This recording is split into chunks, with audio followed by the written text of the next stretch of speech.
आदाब नाजरीन, आप देख रहे हैं गुलिस्तान न्यूज। शाम के 6 बज चुके हैं। न्यूज 86 में आपका खैर मकदम और मैं हूं आपका मेजबान गौहर कुछ। नाजरीन, प्रोग्राम में हम 6 बड़ी खबरों आपके सामने रखेंगे और उन खबरों की तफसीलात भी थोड़ी देर में आपके सामने रखेंगे। सबसे पहले उन 6 खबरों पर नजर डालते हैं, उसके बाद ही उनकी डिटेल्स आप तक भी पहुंचाएंगे। और उन 6 खबरों में सबसे पहले बड़ी खबर सऊदी अरब के हवाले से। मदीना मुनव्वरा दुनिया का सेहतमंद तरीन शहर करार दिया गया है आलमी इदारे सेहत की जानिब से। किस बुनियाद पर वो हम आपको थोड़ी देर में बताएंगे। उसके बाद ही दूसरी बड़ी खबर जनूबी कश्मीर के ज़िला कुलगाम के अंदर, जहां पर एक बड़ा एनकाउंटर इस वक्त जारी है, जबकि ज़राए के हवाले से खबर आ रही है कि वहां पर 5 मिलिटेंट हलाक हुए हैं। ज़िला कुलगाम के अखाल देवसर इलाके के अंदर बड़ी खबर, जहां पर अब तक जो खबर आ रही है कि 5 मिलिटेंटों की हलाकत हुई है, ताहम पुलिस की जानिब से अभी इस खबर की तस्दीक होनी बाकी है। उसके बाद ही बड़ी और अहम खबर मरकजी वजीर तालीम की जानिब से एक बड़ा बयान श्रीनगर के अंदर, जहां उन्होंने कहा है कि कश्मीर का मसला तालीम से हल होगा, न कि तशद्दुद या बंदूक से इसको हल होगा। ये इस हवाले से क्या कुछ तफसीलात है वो हम आपको थोड़ी देर में बताएंगे। उसके बाद ही अगली बड़ी और अहम खबर जम्मू कश्मीर की साबिक वज़ीर आला और PDP सदर महबूबा मुफ्ती की जानिब से भी जम्मू के अंदर आज एक बार फिर मरकजी सरकार और जम्मू कश्मीर सरकार को तनकीद का निशाना बना। क्या कुछ उन्होंने प्रेस कॉन्फ्रेंस के दौरान कहा वो हम आपको थोड़ी देर में डिटेल्स आपके सामने रखेंगे। उसके साथ साथ ही बड़ी और अहम खबर सालाना अमरनाथ यात्रा 2025 फिलहाल मुअत्तल है। सूबाई कमिश्नर कश्मीर की जानिब से इस हवाले से फैसला लिया गया है। क्यों ये फैसला लिया गया आखिरकार वो हम आपको थोड़ी देर में बताएंगे। उसके बाद ही अगली और बड़ी खबर, चीन आइंदा दिनों में तैवान पर फौजी चढ़ाई कर सकता है, इस हवाले से भी इतलात मौसूल हो रही है और पूरी डिटेल्स हम थोड़ी देर में बताएंगे। लेकिन सबसे पहले बड़ी और अहम खबर मदीना मुनव्वरा के हवाले से। मुक़द्दस शहर, जहां पर आलमी इदारे सेहत की जानिब से एक बार फिर मदीना मुनव्वरा को सेहतमंद तरीन शहर करार दिया गया है और ये दूसरी मरतबा है मुसलसल जब इस सिटी को, मदीना शहर को मॉडल सिटी करार दिया गया है। मदीना मुनव्वरा मुक़द्दस शहर को एक बार फिर आलमी इदारे सेहत ने दुनिया का सेहतमंद तरीन शहर करार दिया है और ये मुसलसल दूसरा मौका है जब मदीना को आलमी इदारे सेहत की हेल्दी सिटी सर्टिफिकेशन मिली है और मदीना मशरिकी वस्ता का पहला और वाहिद शहर बन गया है जिसकी आबादी तकरीबन 10 लाख से ज्यादा होने के बावजूद उसे ये एजाज दोबारा हासिल हुआ है। आलमी इदारे सेहत का हेल्दी सिटीजन प्रोग्राम उन शहरों को तस्लीम करता है जो शहरी तरक्की, सेहतआमा, माहौलियाती पायदारी और मयार जिंदगी के हवाले से 80 से ज्यादा सख्त आलमी मयारात पर पूरा उतरते हैं। और मदीना के लिए यह एजाज महज एक सेहत का संगमील नहीं बल्कि इस्लामी रिवायात और जदीद तर्ज हुक्मरानी का हसीन इम्तिजाज भी है। और आलमी इदारे सेहत के नुमाइंदों के मुताबिक मदीना में सेहत से मुख्तलिफ मरबूत पॉलिसियों, साफ सुथरा माहौल, मजबूत तिबी ढांचे और अवामी शराकतदारी ने इस कामयाबी में अहम किरदार अदा किया है। ये कोशिश मुख्तलिफ शोबाजात के इश्तराक से मुमकिन हुई है जिनमें शहरी मनसूबाबंदी, अवामी तहफ़्फ़ुज़, बीमारियों पर काबू, जहनी सेहत और बुजुर्गों की निगहदाश्त शामिल है। मदीना का ये कारनामा इसलिए भी नुमाया है कि यह शहर हर साल लाखों ज़ायरीन और हुज्जाज की मेज़बानी भी करता है। इसके बावजूद शहर ने सफाई, फ़िज़ाई मयार, सेहत की रसाई और सलामती के आला मयार को बरकरार रखा है।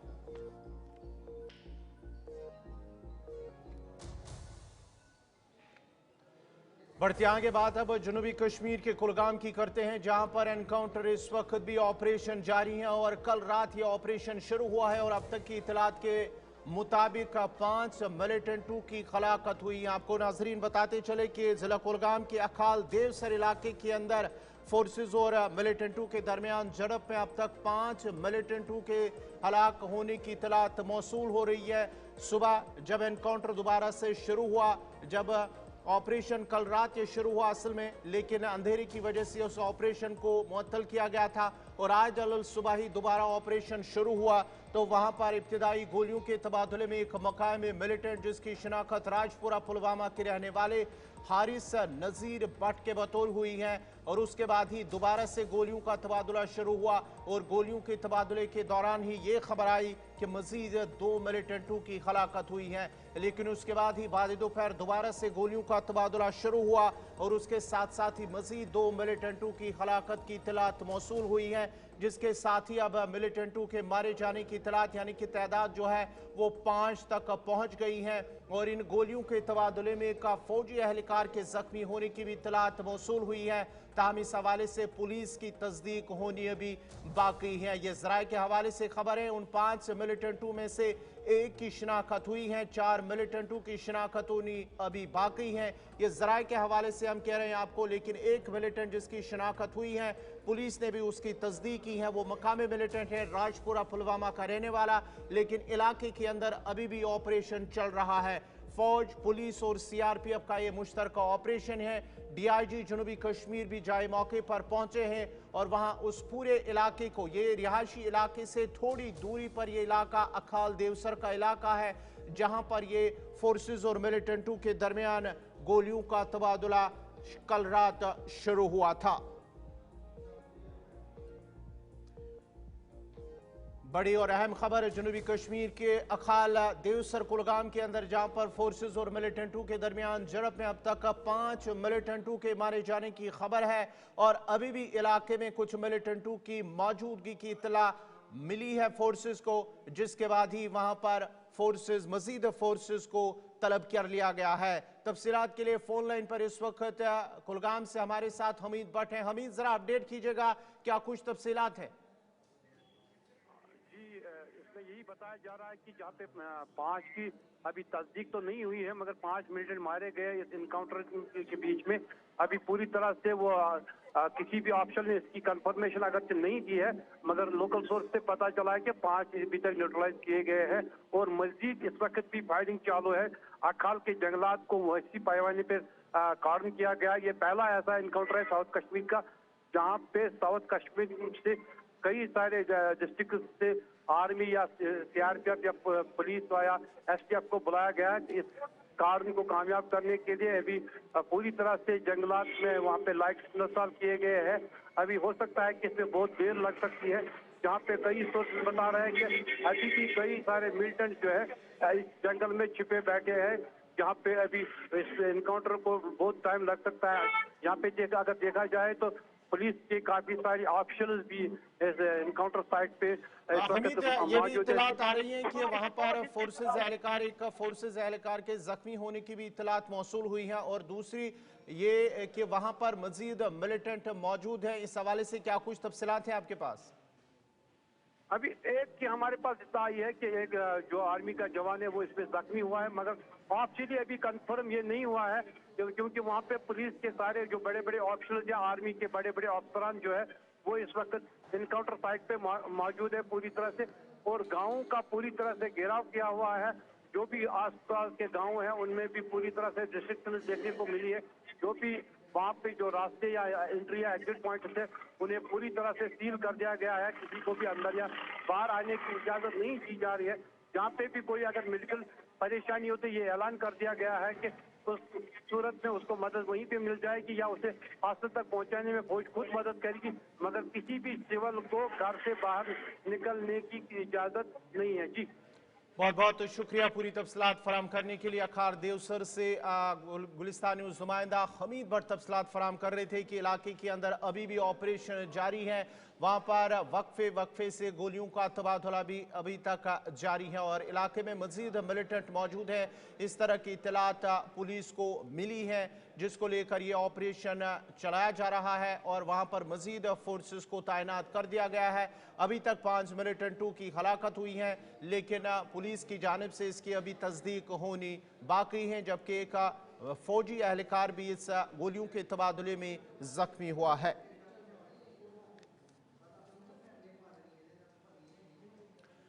बढ़ते आगे बात जरा अब श्रीनगर की करते हैं, जहां पर आज मरकजी वजीर तालीम की जानिब से एक बड़ा बयान। उन्होंने कहा है कि जो कश्मीर का मसला है ये बंदूक या तशद्दुद से हल नहीं होगा, बल्कि तालीम से ही ये मसला हल होगा। इसका हल तालीम में है, ये उनकी जानिब से कहा गया है।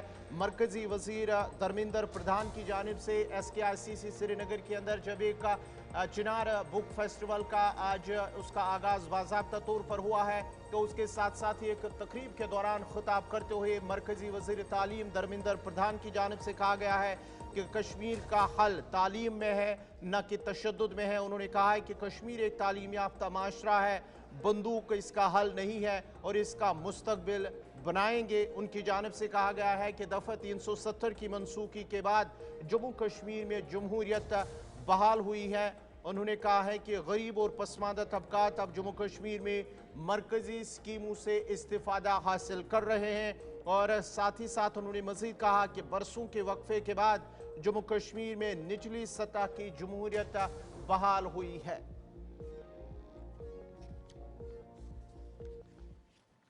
कश्मीर की समस्या की समाधान बंदूक में नहीं, लाठियों में नहीं है, कलम में।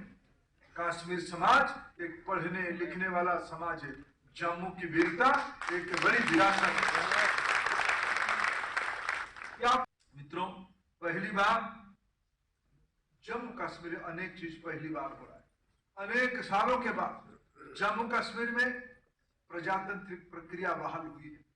जम्मू कश्मीर में भारत की अन्य अनेक सुविधा, यहाँ की वंचित वर्गों के लिए, यहाँ की पिछड़ों के लिए, यहाँ की गरीबों के लिए अनेक कार्यक्रम जो पहले लागू नहीं हो पा रहा था, पिछले 2019 के बाद धारा 370 को विराम देने के बाद आज उन सारे कानून जम्मू कश्मीर के लोगों की काम पे आ रहा है।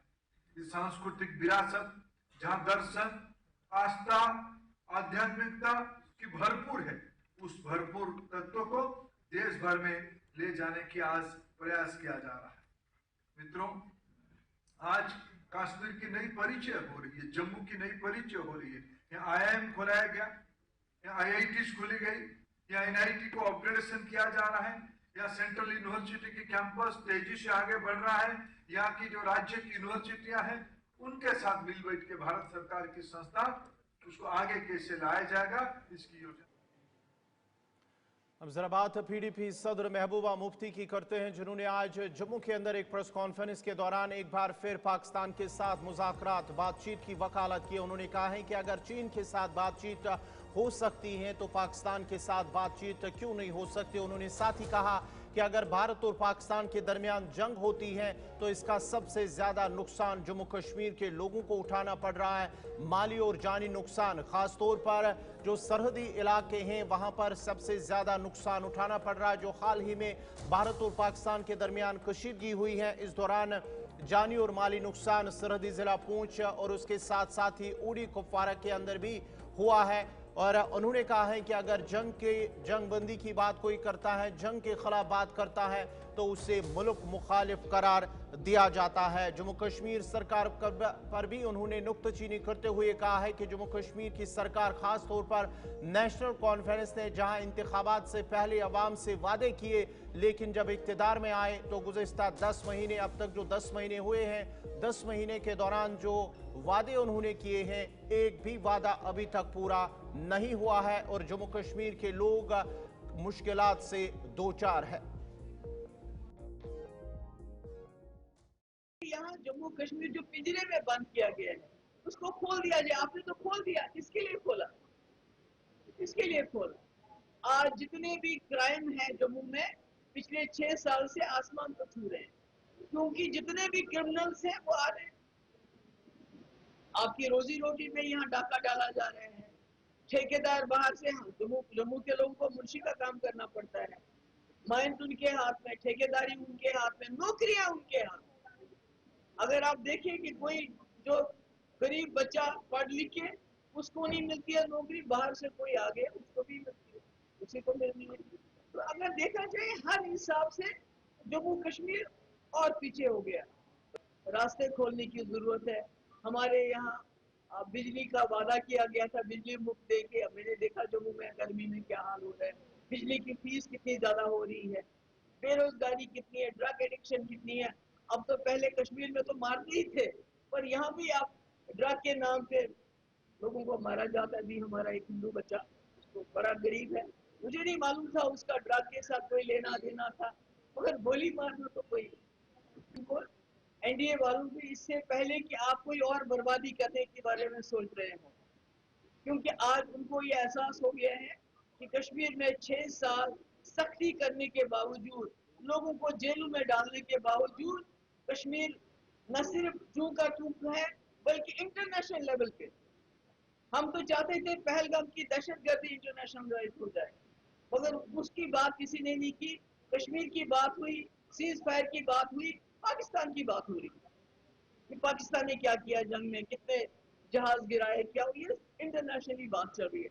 मगर हमारी जो बात है, वो जो असली बात है वो नहीं। मुझे बताइए, चाइना ने हमारे कितने नौजवानों को शहीद कर दिया,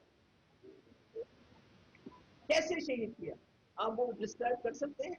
और उसके बाद भी आपका एक्सटर्नल अफेयर मिनिस्टर कहता है चाइना बहुत बड़ी इकोनॉमी है, उसके साथ मुकाबला नहीं कर सकते, बातचीत करेंगे।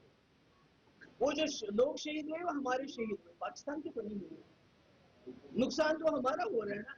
आज आपने न्यू नॉर्म बनाया कि कहीं हमला हो गया जंग हो जाएगी। इसका मतलब है कोई भी मुल्क जो नॉन स्टेट एक्टर्स को सुपारी देके कहीं भी कर सकता है, ताकि इंडिया पाकिस्तान में झगड़ा हो, जंग हो और हथियार उनके बिके। अमेरिका कहता है हमारे से F-35 ले लो, रूस कहता है कुछ और ले लो, जर्मनी कहता है कुछ और ले लो। पाकिस्तान को मुफ्त में चाइना में रुपया दे रहा है, और हमारे लोगों की गुर्बत, हमारी बेरोजगारी कैसे दूर होगी जब हम पाकिस्तान के साथ हमेशा इंगेज रहेंगे जंग में। हमारा सारा जोर तो ताकत तो उसी में जा रही है। सबसे बड़ा जो कॉन्फिडेंस बिल्डिंग मेजर होगा कश्मीरी पंडितों के लिए, वो नॉमिनेशन के बजाय आप 2 सीट रिजर्व कर लीजिए कश्मीर में, ताकि वो आके वहां लोगों से वोट मांगे, आपस में घुल मिल जाए, खाली असेंबली अटेंड करने के लिए नहीं आए, ताकि वो वहां के जैसे वो पहले रथ बस गए थे वैसे बस रथ बस जाए, और मेरे मुसलमान भाई को कश्मीरी पंडित के दरवाजे पे जाना पड़े कि मेरा ये कागज है, इसमें मेरी सिफारिश करो, मेरी मदद करो। वो that is the best way to integrate Kashmiri Pandits back again into Kashmir valley. हमारे नौजवान हजारों की तादाद में जेलों में बंद है, उनकी कोई बात नहीं करता है, बीमार है, मरने के उसमें कोई बात नहीं करता है। हमने सोचा था ये सरकार बनी बात करेगी, मगर वो स्टेटहुड के बगैर कोई पटवारी की ट्रांसफर कौन करेगा, मैं करूंगा या एलजी करेगा, उसी पे झगड़ा चल रहा है। असली जो लोगों के मुद्दे हैं, सड़कों के, बिजली।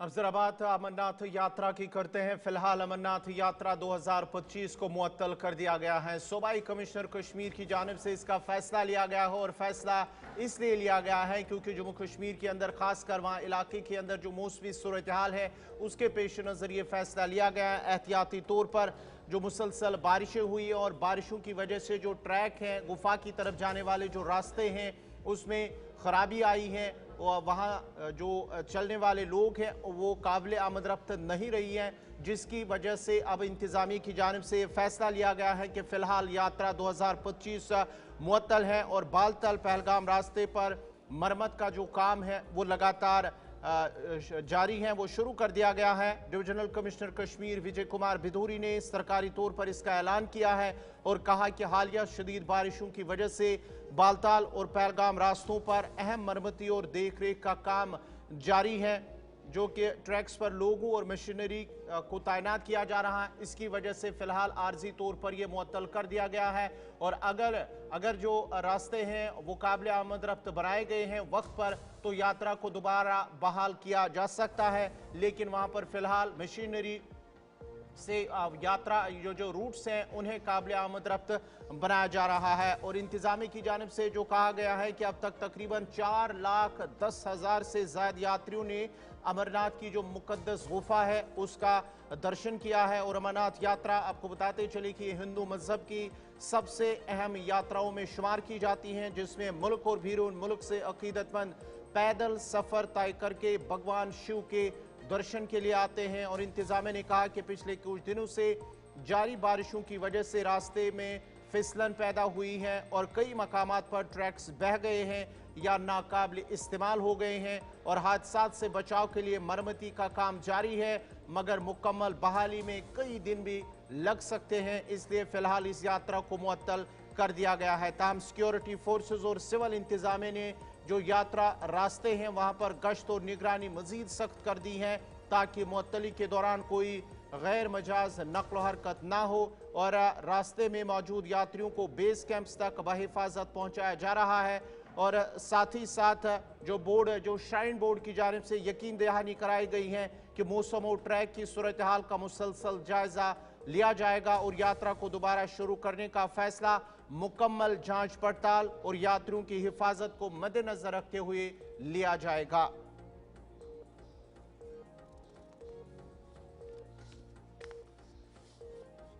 और नाजरीन आपको बताते चले कि ये 9 अगस्त तक जो अमरनाथ यात्रा 2025 है, ये 9 अगस्त तक 38 दिनों पर मुहित या इस साल की ये यात्रा थी और 9 अगस्त फिलहाल आज 2 तारीख है, अब 7 दिन बचे हैं। अगर 7 दिनों में ये रास्ते दोबारा से काबिल आमद रफ्त बने हैं तो दोबारा बहाल किया जा सकता है, लेकिन अगर वहां पर मजीद बारिशें होगी या ट्रैक वहां पर काबिल आमद रफ्त न बने तो इसके साथ साथ ही ये यात्रा फिर इस साल के लिए इतनी ही होगी और तकरीबन 4,10,000 यात्रियों ने मुकद्दस गुफा के दर्शन किए हैं। और अगर ये फिल ख़त्म होगी तो इसका फैसला भी इंतज़ामी की जानिब से लिया जाएगा।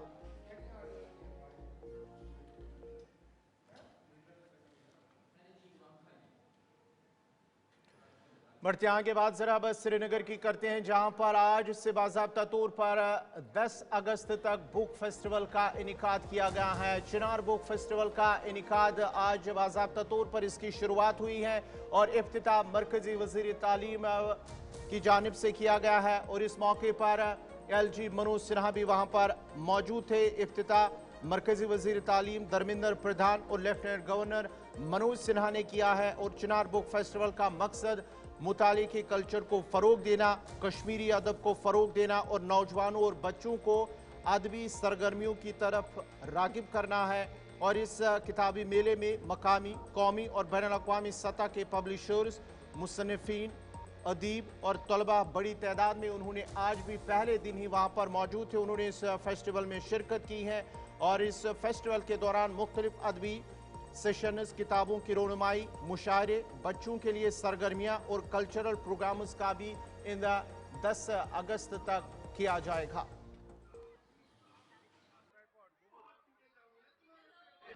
आज बड़े उत्साह के साथ चिनार बुक फेस्टिवल की सेकेंड एडिशन श्रीनगर में उद्घाटित हुई है। पिछले साल की सफलता को ध्यान में रखते हुए इस साल उसको और ग्रैंड और भव्य बनाने के लिए कोशिश किया गया है। हमारी मान्यता है जम्मू कश्मीर लद्दाख रीजन में अनेक भारतीय भाषा का भंडार है, वो कश्मीरी हो, गुजरी हो, डोगरी हो, यहाँ की लद्दाखी भाषा हो और यहाँ की गोदरी हो, ये सारे भाषाओं में अनेक अच्छे साहित्य है। इस प्रकार की सांस्कृतिक और इंटेलेक्चुअल इवेंट करने के कारण और यहाँ की सभ्यता बाहर भी जा पाएगी और बाहर की दुनिया की खबर भी यहाँ स्थानीय इलाका में आ सकती है। मैं इस बुक फेस्टिवल को शुभेच्छा देता हूँ और आने वाले दिनों में और ऊंचाई तक जाए और आने वाले बुक फेस्टिवल तक यहाँ की कश्मीरी और डोगरी और गोदरी ये सारे भाषा में ट्रांसलेटेड किताब और बन पाए उसकी कोशिश किया जाए। भारत सरकार का शिक्षा मंत्रालय और जम्मू कश्मीर प्रशासन ने मिलकर के चिनार बुक फेस्टिवल के सेकेंड एडिशन का आयोजन किया है। जिस तरह का उत्साह और जुनून पुस्तक प्रेमियों में है, मैं समझता हूं कि ये 9-10 दिन चलने वाला जो फेस्टिवल है एक ऐतिहासिक होगा और एक नेशनल इवेंट बने, ऐसा भारत के शिक्षा मंत्री जी ने नेशनल बुक ट्रस्ट को निर्देश दिया है। मैं स्कूली बच्चों से, साहित्य प्रेमियों से और पुस्तक प्रेमियों से आग्रह करूंगा कि अनेक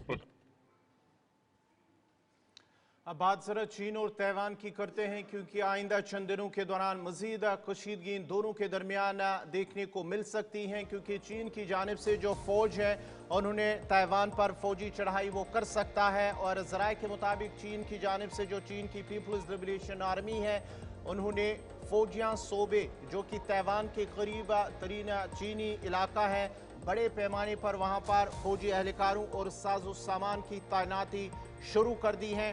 और रिपोर्ट के मुताबिक हज़ारों फौजी, बख्तरबंद गाड़ियाँ, मिसाइल निज़ाम और बहरी यूनिट्स अगले मोर्चों पर मुंतकिल कर दिए गए हैं, जो एक मुमकिना हमले की पेशगी तैयारियों का इशारा देते हैं। फिलहाल सिर्फ सदर शी जिनपिंग के बाज़ाब्ता हुक्म का इंतज़ार है, और सैटेलाइट तस्वीर और सोशल मीडिया पर वायरल वीडियोज़ में चीन के साहिली इलाकों में फौजी अड्डों पर गैर मामूली सरगर्मियाँ देखी गई हैं। तैवान की वजारत दिफा ने फौरी तौर पर फिजाई और बहरी गश्त में इजाफा कर दिया है और अलर्ट लेवल भी बुलंद कर दिया है। इधर अमरीका और इसके इलाकाई इत्तेहादी भी सूरत हाल पर गहरी नज़र रखे हुए हैं। ताहम माहिरीन का कहना है कि अगर बराह रास्त फौजी तसादुम हुआ तो इससे इंडो पैसिफिक खिता सख्त अदम इस्तेहकाम का शिकार हो सकता है।